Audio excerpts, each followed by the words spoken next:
ဒီမင်းကလေးဟာကျွန်တော်ရဲ့ချစ်သူပါလို့လူသိရှင်ကြားကြီးညာလိုက်ပါတော့တယ်ဒါအပြင်သူကမနှက်ဖြန်ကျင်းပါမဲ့ချန်ပီယံလူပွဲမှာကျွန်တော်အနိုင်ရရင်ကျွန်တော်ချစ်သူကိုဘယ်သူမှမနှောက်ယှက်ကြပါနဲ့တကယ်လို့ရှုံနေခဲ့ရင်တော့ကျွန်တော် e-sport slot ကနေသာဝရနှုတ်သက်သွားပါမယ်လို့ဂွန်တိခါနဲ့ချင်းပြီးလောင်းကြည့်ထားနိုင်ပါနဲ့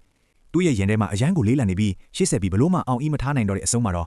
ငါမင်းကိုတကယ်သဘောကျတယ်ဒါကိုလည်းတလောကလုံးသိအောင်ကျင်းရခြင်းလေလို့ဖွင့်ပြောလိုက်ပါတော့တယ်ဒီစကားကြောင့်မင်းကလေးဟာကြောင်အန်းသွားခဲ့ပေမဲ့ကောင်လေးကတော့သူမကိုရင်ခွင်နဲ့ဆွဲဖတ်ထားပြီးနှစ်သိမ့်ပေးနေခဲ့တာပါ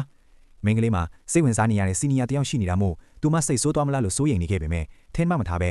ကျမလည်းရှင်ကိုသဘောကျပါတယ်ဆိုတဲ့စကားလေးကိုပြန်ကြားလိုက်ရတဲ့အခါမှာတော့သူအရန်ကိုပျော်ရွှင်သွားပြီးသူမကိုပွေ့ချီကနတ်သမီးပုံပြင်ထဲကအတိုင်းပတ်ချလေအောင်ဝေ့ရမ်းမိပါတော့တယ်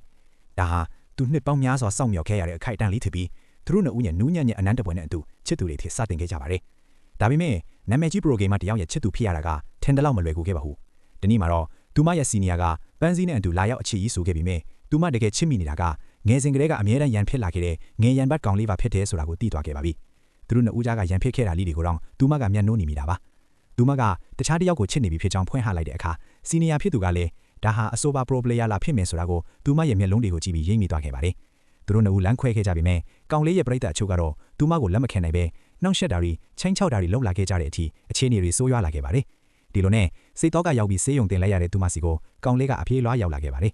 သူကြောင့်ခုလိုဖြစ်ရတာကိုဒေါသထွက်မိတဲ့အတွက်ကောင်လေးဟာတင်းစာရှင်းလင်းပွဲတစ်ခုကိုချက်ချင်းခေါ်ယူပြီးဒီမင်းကလေးဟာကျွန်တော်ရဲ့ချစ်သူပါလို့လူသိရှင်ကြားကြီးညာလိုက်ပါတော့တယ်ဒါအပြင်သူကမနှက်ဖြန်ကျင်းပါမဲ့ချန်ပီယံလူပွဲမှာကျွန်တော်အနိုင်ရရင်ကျွန်တော်ချစ်သူကိုဘယ်သူမှမနှောက်ယှက်ကြပါနဲ့တကယ်လို့ရှုံနေခဲ့ရင်တော့ကျွန်တော် e-sport slot ကနေသာဝရနှုတ်သက်သွားပါမယ်လို့ဂွန်တိခါနဲ့ချင်းပြီးလောင်းကြည့်ထားနိုင်ပါနဲ့ပြိုင်ပွဲနေ့မှာတော့ပထမပွဲမှာအလဲတကူအနိုင်ရခဲ့ပေမဲ့ဒုတိယပွဲမှာတော့စိတ်ဖိစီးမှုတွေကြောင့်ရှုံနေခဲ့ရပါတယ်အဆုံးအဖြတ်ဖြစ်တဲ့နောက်ဆုံးပွဲစဉ်မှာတော့ကွင်းတစ်ခုလုံးတိတ်ဆိတ်နေပြီးသူ့ရဲ့ရင်ကွန်ထန်တွေကမြန်ဆန်နေခဲ့ပါတယ်ပရိသတ်ထဲမှာရှိနေတဲ့သူမခန်းစားခဲ့ရတဲ့နာကျင်မှုတွေကိုပြန်မြင်ကြောင်းရင်းဒေါသကိုအင်အားဖြည့်ပြောင်းလဲကနောက်ဆုံးမှာတော့သူအနိုင်ရရှိသွားခဲ့ပါတယ်